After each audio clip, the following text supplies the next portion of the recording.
If you think operating cycle and working capital cycle are one and the same, you can be wrong because there are differences. Let's understand through a small case. X Limited is holding raw material for 30 days. Production process takes 15 days. Finished goods are held for 15 days. Customers take 30 days to make payment and suppliers are giving 10 days credit. If this is the background, find out the operating cycle and working capital cycle. Explain the reason for difference between these two cycles. Okay, let's understand. The focus of operating cycle is basically the time period. That is, for how many days I'm going to hold the raw materials. How many days are required for production process. For how many days finished goods will be held.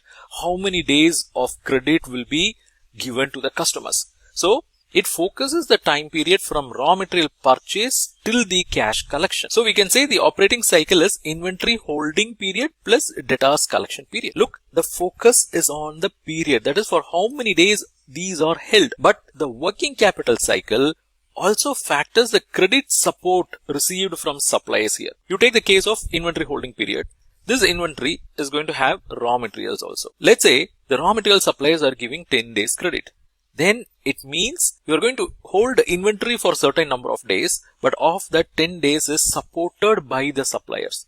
We have to factor that, right? So what we do from the operating cycle, what we have calculated, we will deduct the creditors payment period and that will give the working capital cycle.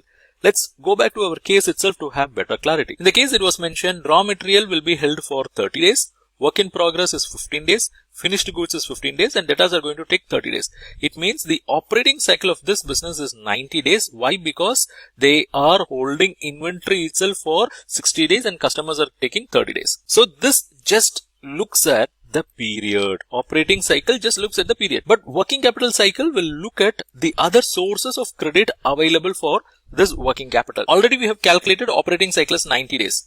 But we know creditors are giving 10 days of credit, right? So if we knock off that, we will get working capital cycle. 90 is what this business normally maintains, but 10 days is already supported by the creditors. So the working capital cycle is only 80 days, only 80 days. So the reason for difference between these two cycles is the credit provided by the suppliers. Operating cycle focuses exclusively on the holding period, whereas working capital cycle focuses on the holding period adjusted for the credit availed. Do you wish to learn more? I invite you to check our Diamond Live membership. This is a membership program which will give you access to 130 plus pre-recorded online courses related to banking, credit, finance, accounting, costing and so on. It will also give you access to 100 plus ebooks related to these domains. Gives you access to all the live classes which we are going to conduct. Will also give you unlimited access to all the future e-publications in the form of courses, ebooks, templates and so on. So this